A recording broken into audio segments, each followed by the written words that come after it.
네, 안녕하십니까. 안태희 국장입니다. 꽃 피기 시작하는 3월이 시작됐습니다. 그동안 겨울 보내시느라고 대단히 고생 많으셨습니다. 활기찬 하루 시작하시기 바랍니다. 오늘 꽃 소식과 함께, 봄과 함께 오신 분 말씀드리겠습니다. 허창원 민주당 충북도당 수석대변인님 모셨습니다. 네, 안녕하세요. 안녕하세요. 허창원입니다. 네. 네, 반갑습니다. 제가 양력을 한번 소개해드리겠습니다. 청주지방법원 민사 및 가사조정위원도 하셨고, 충북도의원 하셨잖아요. 네. 그리고 지금 민주당 중앙당 부대변인도 네. 맡고 계시고, 여러 직책을 맡으면서 지금 민주당에서 활발하게 활동을 하고 계십니다. 네. 요새 그 민주당 충북도당 수석 대변인 네. 그 활동을 하시는데요. 근황을 좀 알려주시죠. 요즘은 이제 수석 대변인 역할도 좀 하고 있고요. 그리고 개인적으로는 지난 1월 달에 율량동에 이제 사무실을 내고 내년 총선에 이제 청원구를 도전하기 위해서 준비하고 있습니다. 내년 총선에 청원구로 네, 도전을 그렇습니다. 합니까? 합니다. 제가 요새 레이더 세라이더에 빠져가지고 뭐 기사 썼는데 그때도 제가 못 썼어요. 네, 네. 다 아는데도 이렇게 제가 미처 못 써서 죄송하고. 아유, 아닙니다.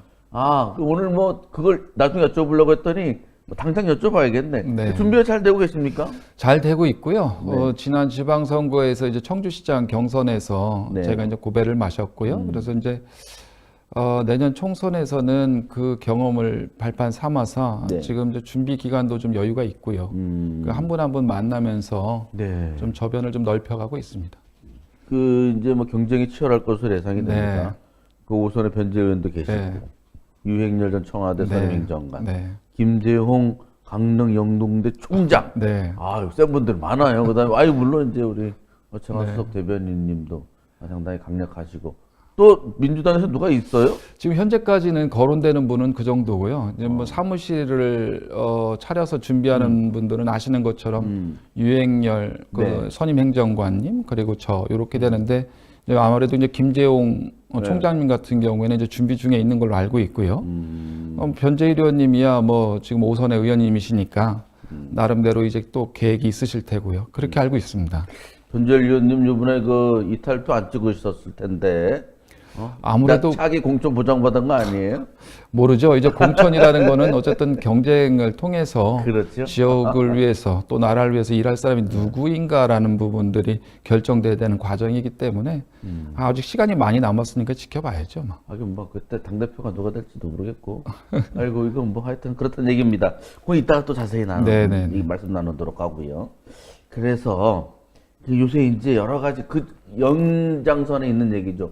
민주당 당대표에 대한 체포 동의안이 부결되긴 했는데 네. 뭐 이탈표가 30표다. 뭐 이장섭 의원 낙선자 명단에 돌아다니는 것 중에 하나 네. 있어서 굉장히 이제 곤혹스러워하고 네. 있고 오늘도 보니까 페이스북에 그 문제 삼는 사람이 계속 문제를 삼던데 어쨌든 이탈표가 많아서 후속 폭풍이 거셉니다. 이거 어떻게 좀 분석하세요? 그래서 제가 예상치 못했던 결과거든요. 어쨌든 민주당이 단일 대우를 좀 해줬어야 되는 거고, 그리고 170석 정도를 예상을 했었으면, 170표 정도를 예상을 했었으면 그 정도 표가 나와줬어야 되는데 그 단일 대우를 만들지 못한 부분에 대해서는 아쉬움이 많죠. 네, 그리고 이장섭 의원이 지금 온라인상에서 뭐 거기 이탈자 중에 한 명이다라는 언급들을 하는데 그건 밝혀진 게 아니기 때문에 그 온라인상에서 그런 부분들은 좀 자제돼야 되지 않을까 그렇게 보고 있습니다. 글쎄요. 그래서 이장섭 의원이 그런 명단이 6개가 돌아다닌답니다. 그러니까요. SNS에. 네네. 근데 그 중에 딱 한 군데만 들어가 있고. 네. 그런데 이제 그걸 게시한 사람의 주장을 들어보니 아니면 아니라고 해명하라. 뭐 이거. 근데 이제 그거 참 그렇더군요. 무기명으로 의원들이 투표한 부분에 대해서 네. 그 부분에 대해서 아니다, 맞다, 뭐 이런 부분에 대해서 그 의원이 그걸 밝히는 것도 사실 옳지 않은 겁니다. 저도 의원을 해봤지만 무기명으로 투표했으면 그 무기명으로 끝날 수 있도록 해야 되는 거고 그런 부분에 대해서 밝혀라 뭐 해라 하는 부분들은 옳지가 않아요. 제가 보기엔. 그리고 보니까 이제 투표하기 전날에도 동남사군 지역위원회에서 초청을 받아서 뭐 특강 비슷한 걸 했는데 그때도 뭐 연설의 3분의 2가 이재명 대표 음. 이제 구악이죠. 네네. 그런 위주로 얘기를 했다. 네. 이거 너무 좀 의미하는 거 아니냐라는 이제 반응도 강하게 나오고 있는데 네. 어쨌든 뭐 다른 데도 아니고 민주당 내에서 이렇게 자꾸 얘기가 오가니까 모양새는 별로 안 좋더라고요. 그렇습니다. 그래서 자꾸 이런 부분에 대해서 이제 단일 대우를 못 만들고 이탈표가 생기면서 이거는 민주당 이외의 분들이 바라는 바거든요. 그럴수록 우리가 좀 자중해야 되고, 그리고 어쨌든 이재명 대표가 그 지금 뭐 체포동의안이나 뭐 구속영장 청구 뭐 예상되는데, 사실 공소 사실 보면은 우리들이 어떤 증거가 있는 것도 아니고 어느 단체장이 배임이라든가 삼자뇌물죄에서 자유롭겠습니까? 그렇게 따진다면 그런 부분들을 감안해서라도 사실 민주당이 그런 부분은 단일 대우를 만들었어야 되는데 아쉬움이 크지요. 그래서 단일 대우를 만들고 또 민주당이 이렇게 이재명 대표를 위한다라는 모습을 만들어 줬을 때 이재명 대표도 거기서 당신이 선택의 폭이 넓어진다. 네. 지금은 쫓기는 것처럼 되는 상황에서는 이재명 대표 또한 선택의 폭이 좁아지지 않을까? 그런 우려감이 네. 이번 사태를 통해서 좀 예상되는 거죠. 뭐 일각에서는 그래도 138명이 찬성하지 않았냐. 네. 지지하는 의원이 138명이니 이순신 장군은 12척으로 싸웠는데 뭐 이렇게 이제 반대적으로 이제 표현하시는 분도 있더라고요. 네. 그러면 저기 그 서원구로 가셔야 되는 거 아니에요? 저요? 내년 총선에 거기 경쟁자 없는 것 같은데. 아닙니다. 이장섭 의원이 훌륭하게 잘 하고 있고요. 아무래도 전에 이제 오재세 의원님이 그 지역위원장으로서 국회의원 현역을 하시다가 이어받아서 스타일이 좀 다르죠. 네. 오재세 의원님은 직접 현장을 다니면서 손을 잡아주고 이야기를 듣는 스타일이라면 네. 이장섭 의원 스타일은 중앙 정치를 먼저 생각하는 스타일이기 때문에 지역 주민들이 느끼는 거는 약간 다를 수가 있어요. 하지만 저마다의 스타일이 있는 거기 때문에 평가는 나중에 지역 주민들이 하시겠지만 네. 누가 옳다 그르다 이야기할 수는 없는 거죠. 그렇습니다. 네. 아, 이거 좀 낚시를 했는데 잘 안. 청원구에서 계속 하신 모양입니다. 네, 네, 네. 그 보니까 이장섭 의원은 요거, 투표 때문에 이제 설왕설래하고 있고, 그 국민의힘의 김진모 서원 당협위원장은 그 박지원 의원 외국 가다가 비행기에서 맥주 네. 한 캔 마셨다는데 지금 논란이 되고 있습니다. 어쨌든 서원구가 내년 선거 때 아주 핫한 네. 곳이 되지 않을까. 그렇습니다. 물론 청원구도 마찬가지겠죠. 지금 제일 핫한 거는 뭐 언론에서도 많이 나왔지만 청원구 아니겠습니까? 아무래도 변재일 의원님이 뭐 5선 중진의 훌륭하신 의원님이긴 하지만 네. 세대 교체 바람과 또 그런 부분에서 젊은 도전자들이 또 준비를 하고 있기 때문에 아무래도 제일 핫한 부분은 청원구가 될 것이고요. 그리고 두 번째로 이제 서원구도 아마 제가 보기에는 핫하지 않을까 그렇게 생각하고 있습니다. 저 허창원 수석 대변인님 그 예전부터 왔는데요. 한다고 하면 하시더라고요. 아유, 한다고 시장 하죠. 간다고 할 때, 아이 왜 도의원 한 번 했는데 하다가 말겠지. 네. 그랬는데 끝까지 가시더군요. 사실은 이게 하루아침에 세워진 계획이 아니고요. 아, 제 개인적으로는 2014년도에 도의원 출마를 처음 하면서 네. 계획이 세워져 있었던 거예요. 그러니까 지방의원이라는 부분들이 그 기간 동안에 최선을 다하면 자기가 발휘할 수 있는 역량은 전 다 한다고 보는 거예요. 그래서 그래서 어쨌든 경제든 사업이든 정치든 꾸준하게 성장을 해야 된다. 네. 그리고 성장을 하지 못하면 거기서 이제 후배들에게 물려주면 되는 거고 성장을 하기 위해서는 꾸준한 도전이 필요한데 제가 2018년도에 도의원 당선되고서도 기자실이든 어딜 가서든지 네. 다음엔 시장 갑니다라고 이야기했을 때 사람들이 웃더라고요. 아, 잘 안 믿죠? 안 믿죠. 근데 그거는 제가 이미 도의원이 되기 전서부터 계획이 짜져 있던 거고 그래서 내년 총선까지가 제가 계획 속에 있는 겁니다. 그 이유는 제가 이제 계획을 다시 짜봐야 되겠는데 어쨌든 내년 총선에서는 제가 좀 기필코 결과를 만들려고 좀 노력하고 있습니다. 네, 알겠습니다. 그 이제 민주당의 도당 수석 대변인이니까 이제 중앙당 얘기도 했고 네. 이제 우리 동네 얘기를 좀 네, 해보겠습니다. 민주당 청주시 의원들 그 의정 보이콧했던 거, 네. 백기투항하셨더라고요. 네. 이거 웃으면서 하면 안 되는데, 진지하게 해야 되는데. 네. 그러니까 우여곡절이 있었고 서로 아픔들이 있습니다. 네. 이거 어떻게 평가하십니까? 사실은 첫 단추를 잘못 끼웠다. 사실 첫 단추를 너무 잘못 끼운 부분이 좀 계속해서 좀 문제가 돼서 네.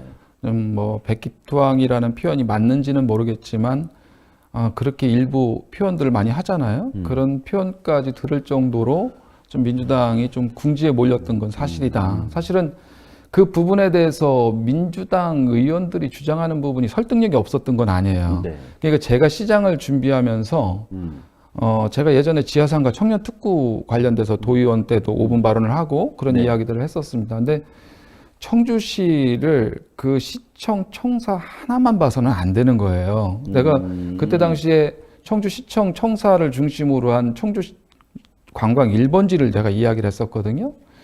청주 관광 1번지, 그러니까 예전에 관광은 관광, 뭐 경치라든가 어떤 뭐 풍경 이런 부분들이 관광의 아이템이 주된 거였다면 네. 지금은 사람들이 살아가는 문화를 통해서도 관광이 되는 거거든요. 그렇다면 청주가 갖고 있는 사람들의 삶의 문화를 통해서 관광을 만들 수 있는 곳은 구도심권이다라고 보는 거예요. 구도심권에 성안길과 소나무길에 청년 문화가 만들어져 있거든요. 그 문화 가운데 지하상가를 청년 특구로 가자고 그랬고 거기에 묶어서 철당간, 육거리 문화대조창 그리고 향리단길까지 엮어서 그리고 상당공원에 대해서 제가 약간의 리모델링을 통해서 사람이 머무는 공간을 할 수 있게 하자. 거길 하나를 전체를 묶어서 관광 1번지를 이야기를 했었거든요. 네. 그러면 청주시청도 의미가 있는 거예요. 네. 네. 청주시청 청사가 구청사가 문화재로서 가치가 있다면 그것 또한 관광의 요소가 될 수 있는 거고 네. 그 설계가 100억 정도가 들었잖아요. 그랬죠. 그 세계적인 건축가가 설계한 설계예요. 그걸 네. 무시할 수가 없는 거예요.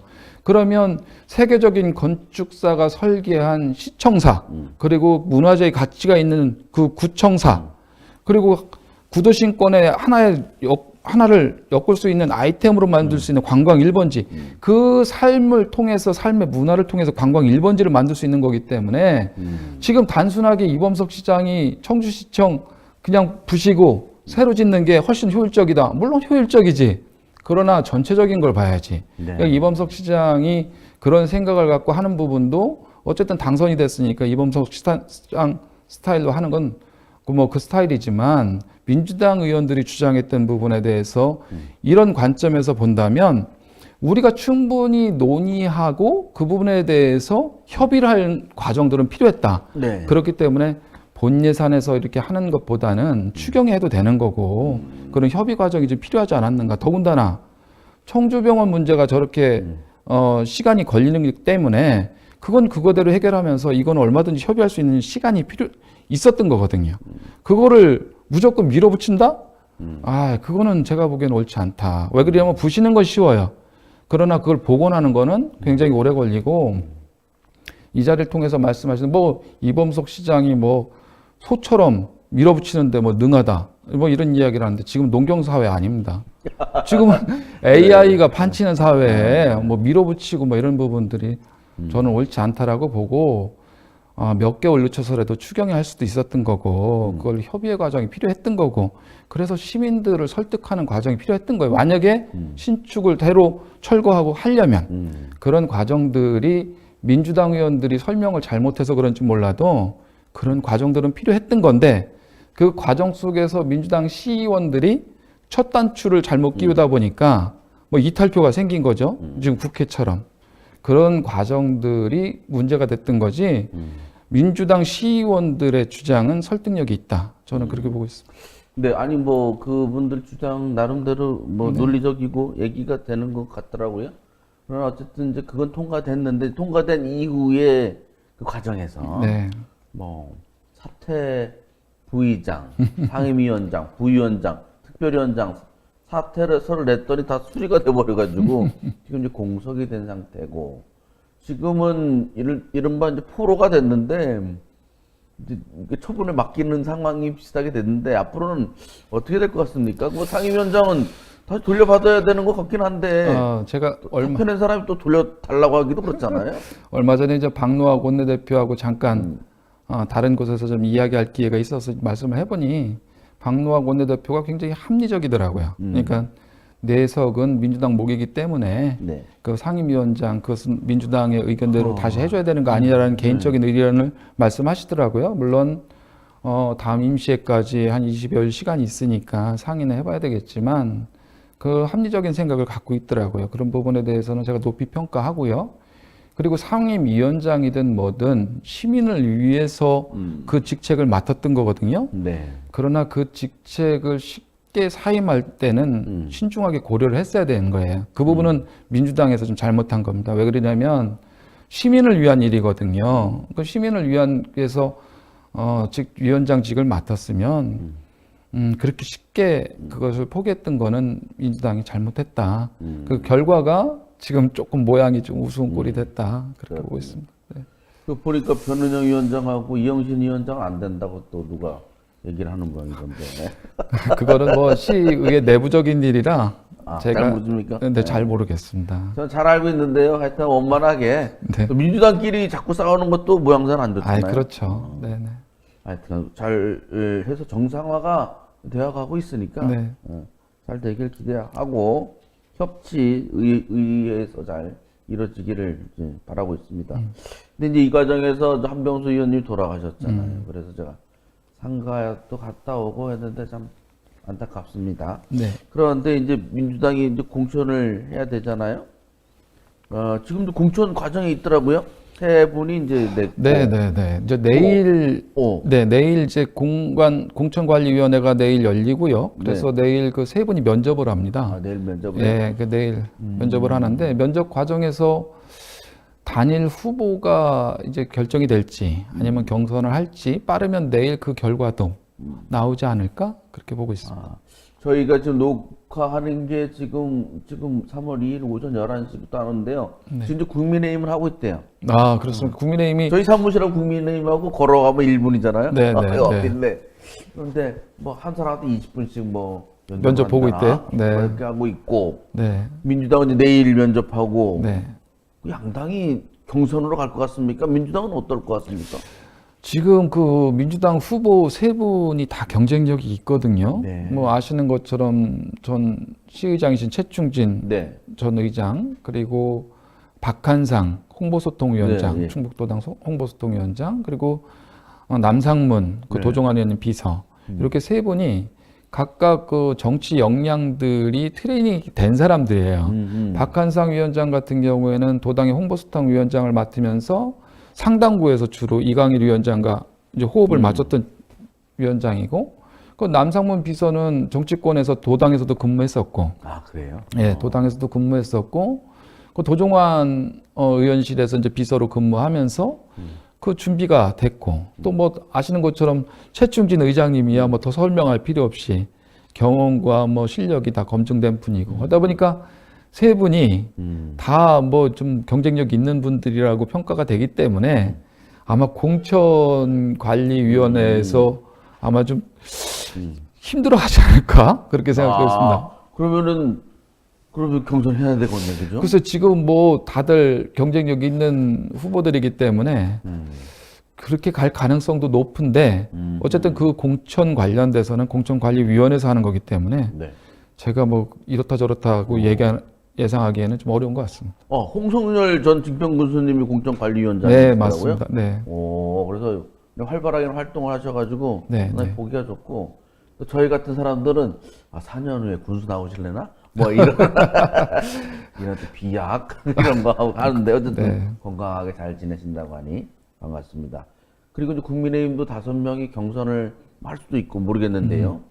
치열하게 양당이 이제 공천 과정을 거치겠는데, 그러면 뭐 합니까? 정우철 전 시의원이 탈당해가 했잖아요. 네. 무소속으로 나온다고 하면 그분 경쟁력이 굉장히 세죠. 뭐 결과야 모르겠습니다만 민주당 입장이 좀 곤혹스럽지 않습니까? 굉장히 곤혹스럽죠. 예상하지 못했던 일이고 아시는 것처럼 정우철 의원님이 2심에서 이제 100만 원을 받은 상태이기 때문에 민주당 내에서 공천하기는 현실적으로 어려운 상황인데, 그러다 보니까 이제 당시는 무소속이라도 이제 출마를 해서 뭐 아마 좀 주민들에게 그 선택을 좀 받아보려고 이제 하시는 것 같은데 예상치 못한 일이죠. 가뜩이나 지금 선거가 보궐선거가 쉽지 않은 선거인데 정우철 의원님이 만약에 무소속으로 등판하신다 그러면 민주당 입장에서는 좀 어려운 상황이 될 수도 있겠다 그렇게 예상하고 있습니다. 아, 그렇군요. 그럼 뭐 혹시 당에서나 누가 뭐 저 정 전 의원님 만나보고 뭐 말씀 좀 들어보고 그러나요? 지금 뭐 누구다라고 말씀드리긴 그렇지만 물밑에서 접촉은 하지 않겠습니까? 예, 그 정도로 말씀드리는 게 맞는 것 같아요. 아, 그렇군요. 네. 이번 이제 보궐선거가 상당히 중요하고 청주시 의회에서도 다시 동수가 되느냐. 뭐지만 지금 이제 여야 전국을 보아도 여기 작은 선거인데 작지 않은 그런 선거가 돼버려서 네. 여당 야당 모두 총력전을 벌일 가능성이 높습니다. 네. 민주당은 어떤 전략을 취할 것 같습니까? 일단은 그 말씀하신 것처럼 이게 총선을 앞둔 선거고요. 그리고 또 다른 보궐선거가 없어요. 네. 그러다 보니까 관심이 집중되고 더군다나 시의회가 21대 21에서 21대 20이 됐지 않습니까? 네. 그러다 보니까 균형을 또 맞춰야 되는 그런 선거고 그러다 보니 관심이 굉장히 집중되다 보니까 민주당 입장에서 좀 부담이 되는 건 사실이고요. 근데 이제 전략은 우리 한병수 의원님을 잘 아시겠지만 새벽 5시에 일어나서 그 하루에 2만 보 이상씩 걷는 의원님으로 유명하거든요. 현장에 네. 발품을 팔면서 네. 그렇게 현장을 다니시던 의원님으로 유명하기 때문에 그 의원님이 지역을 살피던 그 애정을 우리 민주당 의원들이 이어갔으면 하는 바람입니다. 왜 그러냐면 정말 예상치 못하게 별세를 하셨거든요. 근데 예. 그 의원님이 정말로 지역을 사랑하셨어요. 하루에 2만 보 이상씩 걸으시면서 지역을 계속해서 좀 다니시면서 지역 현황을 살피고 주민들을 만나고 봉사하시고 하셨는데 그 마무리를 우리 민주당 후보가 마무리할 수 있도록 지역 주민들의 선택을 부탁드리겠습니다. 네, 아이고, 그 양당 거기 이제 무소속까지 출마해서 아주 저 치열한 선거전이 될 것 같습니다. 좀 지켜보도록 하고요. 근데 이제 청원구에서 출마를 준비하시면 네. 아무래도 뭐 도의원 하셔서 사정은 잘 알겠지만 그래도 좀 사람들도 만나고 그래야 될 텐데 어떻게 바쁘시겠어요? 바쁩니다. 그래서 사람들을 많이 만나고 있고요. 이제 계속해서 이제 일정을 잡으려고 하다가 변재일 의원님한테 인사를 못 드렸는데 네. 한 보름 전인가 이제 일정이 잡혀서 네. 변재일 의원님 사무실 가서 이제 인사도 제대로 드리고 그런 부분에 대해서 이제 어른한테 이제 인사도 드리고 이제 본격적으로 시작하다 보니 뭐 아무래도 이제 사람들도 많이 만나야 되고 그리고 또 제가 시장을 준비하면서 많이 공부도 했지만 또 구석구석 제가 모르는 부분들도 있을 거 아닙니까? 네. 그 부분까지 다 찾아다니려니 찾아다니 공부하고 사람들 만나려고 하니 아무래도 좀 바쁜 가운데 있습니다. 사무실이 어디 있어요? 율량동 저희 충북 도당 건너편에 있습니다. 큰 길가 건너편에. 그 옆에가 학교가 초등학교가 뭐 하나 있는데 덕성초등학교 있습니다. 덕성초등학교 맞은편 쪽으로. 네, 그 사거리에 코너에 있습니다. 사거리에. 네. 사거리에 거기 있어요? 바로 네, 사거리에 도당 있습니다. 그 사거리에. 도당 대각선으로 있습니다. 그 농협이 있고요. 농협 맞은편에 아, 그렇군요. 몇 층이에요? 4층입니다. 오, 그렇군요. 근데 한번 놀러 가. 네, 전화하고 오십시오. 아무도 없어서 아니 있긴 있는데 아무래도 제가 나와 있으니까 많이 다니셔야 되니까. 네, 전화하고 오시면 차 한잔 하겠습니다. 아이고, 청원구가 어디서부터 어디까지예요? 좀 뭐 아시는 것처럼 뭐 저 멀게는 오창, 내수, 부기 이쪽으로 와서 이제 오근장, 율량, 사천, 내덕, 우암 뭐 이렇게 돼 있다고 보시면 되죠. 알겠습니다. 그러면은 국회의원이 되면 어떤 정치를 하고 싶다. 허창원의 정치 철학은 뭐냐? 이거 마지막으로 한번 여쭤보겠습니다. 제가 2014년도에 출마하면서 바른 길만 가겠습니다라고 약속을 했습니다. 그러니까 바른 사람이라고 제가 이야기를 했고요. 2018년도에 도의원을 출마하면서 좋은 정치 하겠다고 약속을 했습니다. 그래서 네. 그거를 좀 이제 좀 완성편이다 그래서 바른 사람이 좋은 정치를 해보겠다라고 하는데요. 저는 제가 꼭 하고 싶은 건 그거예요. 정치가 어쨌든 혐오스러운 그런 지금 그렇게 좀 취급받잖아요. 사실은 정치 없이 이 나라가 돌아가지 않고 모든 분야가 정치를 통해서 만들어지기 때문에 정치인들을 보더라도 연예인처럼 반갑게 와서 사진 찍을 수 있는 정치인이 있다라는 걸 꼭 보여주고 싶습니다. 그 좋은 정치를 통해서 어떻게 보면 정치를 통해서 희망을 드리고 싶은 거예요. 그러니까 저 사람을 보면 그래도 우리가 힘들지만 그래도 저분을 보면 저 사람을 보면 저 사람에게서 희망을 느낄 수 있다. 그런 정치인. 그래서 힘든 가운데서도 위안을 삼을 수 있는 희망을 줄 수 있는 사람. 그런 사람들이 저는 정치인이 돼야 되지 않을까 생각이 들고요. 그래서 지금 2014년도, 18년도에 출마하면서 한 약속들을 이번에는 좀 완성해보자. 그래서 제가 생각하는 좋은 정치, 그 지역 주민들과 소통하면서 언제나 반갑게 맞을 수 있는, 그리고 와서 반갑게 사진 찍고 갈 수 있는 그런 희망을 드리는 정치인. 제가 생각하는 좋은 정치 꼭 한번 해보고 싶습니다. 네. 저번에 시장 선거 나올 때 네. 그 기억나네요. 네가 하면 좋겠다. 네. 그 캐치프레이즈가 상당히 화제였어요. 네. 앞으로는 어떤 캐치프레이즈를 하실지 미리 지금 천기누설하시면 안 되겠지만 네. 잘 준비하시면 좋을 것 같습니다. 네, 그렇게 하겠습니다. 자, 마지막으로 우리 유권자, 그다음에 당원, 그 지역민들에게 인사 말씀 부탁드리겠습니다. 네.